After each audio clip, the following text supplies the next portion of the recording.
Hello दोस्तों। इस video में हम देखेंगे हरिओम पाइप लिमिटेड का बिजनेस मॉडल, उसका प्रोडक्ट, उसका मैनेजमेंट, कंपनी की स्ट्रेंथ और वीकनेस, कंपनी के एमडी का एक इंटरव्यू है उसके ऊपर हम एनालिसिस करेंगे, कंपनी के फंडामेंटल देखेंगे, कंपनी की आईपीओ की पूरी डिटेल देखेंगे। मतलब इस वीडियो में हरिओम पाइप के बारे में पूरी जानकारी हासिल करेंगे जिससे आपको आईपीओ में अप्लाई करने के लिए आसानी हो। और और ये भी बताएंगे कि मैं अप्लाई कर रहा हूँ नहीं। तो ये सारी जानकारी के लिए वीडियो अंत तक देखें।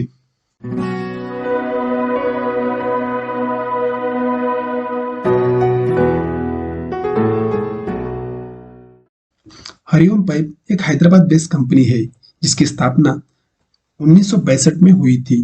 कंपनी का मेन प्रोडक्ट ये pipe tube, mild steel billet, मचान system and hot roll coils बनाती है। इसके अलावा कंपनी ऑटोमोटिव, बिजली, कृषि और ऊर्जा इंजीनियरिंग और बुनियादी ढांचे सहित विभिन्न क्षेत्रों की पूरी करती है। इसका ज्यादातर बिजनेस साउथ इंडिया में चलता है। 200 से ज्यादा प्रोडक्ट है और 200 से ज्यादा डिस्ट्रीब्यूटर नेटवर्क है। हैदराबाद के अलावा तेलंगाना और आंध्र प्रदेश में भी इनका मैन्युफैक्चरिंग यूनिट है।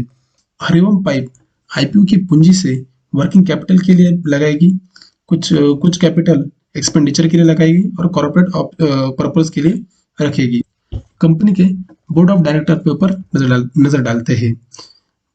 प्रमोद कुमार जी चेयरमैन है, रुपेश गुप्ता जी एमडी है और शैलेश गुप्ता जी वोल टाइम डायरेक्टर है। मैनेजमेंट टीम पे ऊपर नजर डालते हैं। रुपेश गुप्ता जी एमडी है, शैलेश गुप्ता जी वोल टाइम डायरेक्टर है, Amitabh Bhattacharya chief financial officer है, चिराग परतानी जी कंपनी के सेक्रेटरी है, आशीष अग्रवाल मार्केटिंग हेड है। कंपनी की कैपेसिटी या स्ट्रेंथ पे ऊपर नजर डालते हैं। कंपनी के 14 साल का इंडस्ट्री एक्सपीरियंस है। मैन्युफैक्चरिंग कैपेसिटी उसकी 3 लाख मैट्रिक टन है। 95,000 की इंडक्शन फर्नेस कैपेसिटी है। रोलिंग मिल कैपेसिटी 84,000 की है। पिलिंग मिल कैपेसिटी 84,000 की है। स्क्रैपिंग कैपेसिटी 1,000 मैट्रिक टन की है। 200 से ज्यादा टीम मेंबर है। 1400 से ज्यादा रिटेल डिस्ट्रीब्यूटर नेटवर्क है और 360,000 metric ton sponge iron capacity है। कंपनी के प्रोडक्ट के ऊपर एक नजर डालते हैं। कंपनी के 200 ज्यादा प्रोडक्ट के लिस्ट है, उसमें से कुछ ये square hollow section, rectangle hollow section, circular hollow section, telescope स्प्रोल्स, कप लॉक्स, स्पॉन, roofing sheet, adjust proof and jack. बाकी आप सब देख सकते हो। कंपनी की स्ट्रेंथ देखते हैं। कंपनी अपनी मैन्युफैक्चरिंग प्रोसेस को इको फ्रेंडली बना रही है जिससे वो कोयले का कम यूज करती है और जो प्रदूषण करने वाली मशीनरीज है उसका उपयोग वो कम करती है। तेलंगाना के मैन्युफैक्चरिंग यूनिट में इंडस्ट्री एरिया के पास है, इसकी वजह से काफी मदद होती है। कच्चा माल लाने में आसानी से पूर्ति हो जाती है। वैसे ही आंध्र प्रदेश का मैन्युफैक्चरिंग यूनिट भी वैसा ही है। कंपनी के प्रोडक्ट क्वालिटी अच्छी है। अगर कभी कंपनी में पावर शॉर्टेज पड़ जाती है तो उनके पास आईएक्स का अल्टरनेटिव पावर सप्लाई फैसिलिटी है, उससे कंपनी की मैन्युफैक्चर में कोई दिक्कत नहीं आती। कंपनी के वीकनेस के ऊपर एक नजर डालते हैं। कंपनी ने अपने ग्राहकों के साथ जिनसे वो रॉ मटेरियल खरीदती है उनके साथ कोई लॉन्ग टर्म एग्रीमेंट नहीं बनाया है। कंपनी के ऊपर 2021 में 6 करोड़ तक कर्जा था। अगर कंपनी के अंदर कुछ हादसा या कुछ एक्सीडेंट हो जाता है तो उसकी पूरी दोषी कंपनी को माना जाता है और इसका क्लेम कंपनी के ऊपर ही पड़ता है। तो हम देखते हैं स्ट्रेंथ और वीकनेस में कुछ ज्यादा बिजनेस के ऊपर इफेक्ट करने वाले पॉइंट्स है नहीं, बस एक ही पॉइंट है जिससे कंपनी ने अपने ग्राहक के साथ कोई एग्रीमेंट नहीं किया। वो एक पॉइंट है जो कंपनी के बिजनेस के ऊपर असर डाल सकती है।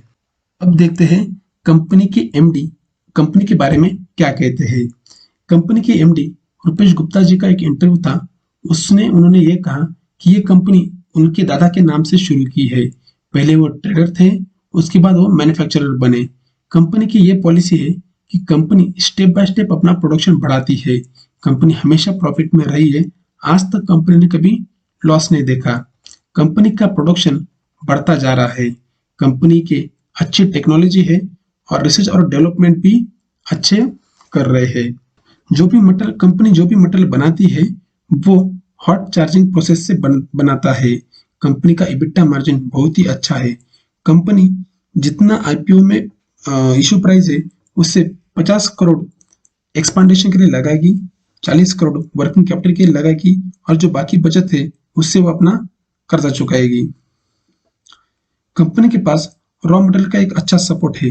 कंपनी कंपनी जो थिकनेस बनाती है वो गेम चेंजर रहेगी। ये सारी इंफॉर्मेशन कंपनी के एमडी ने एक बिजनेस चैनल के ऊपर एक इंटरव्यू में दी थी।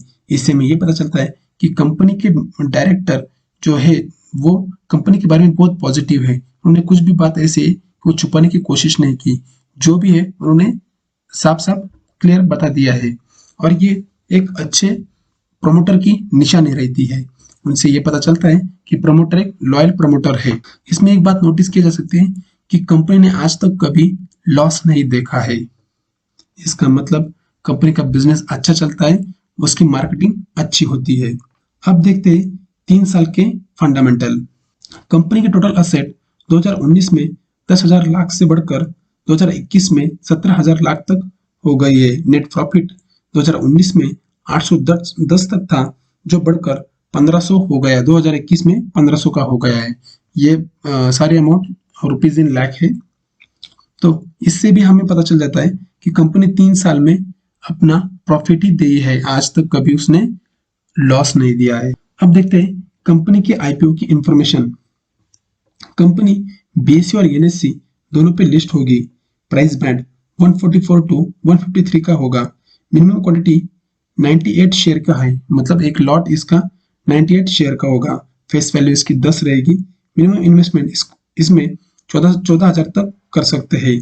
आईपीओ की इशू साइज 130 करोड़ की है। आईपीओ 30 मार्च से 5 अप्रैल तक खुला रहेगा। Basic of allotment publication date 8 April का है।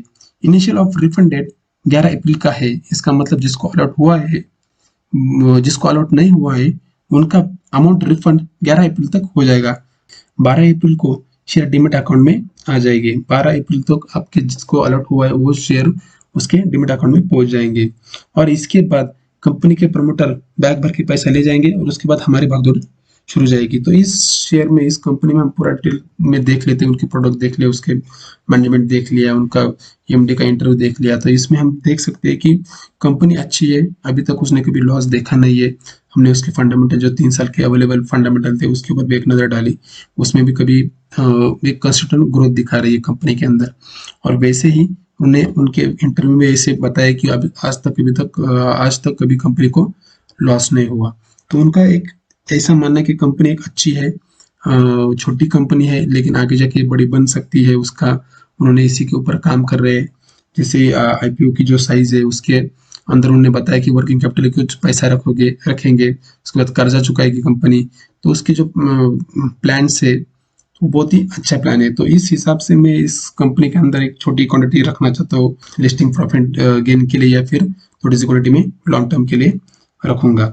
आप क्या कर रहे हो, इस आईपीओ में अप्लाई करोगे या नहीं करने वाले हो, ये मुझे कमेंट सेक्शन में जरूर बताएं। सो इन्फॉर्मेशन अच्छी लगी हो तो वीडियो को लाइक करें, शेयर करें, चैनल को सब्सक्राइब करें और बेल आइकन हिट करें। कोई सवाल हो या कोई शिकायत हो तो कमेंट सेक्शन में जरूर बताएं। Thank you for watching. Keep support, keep investing. Jai Hind.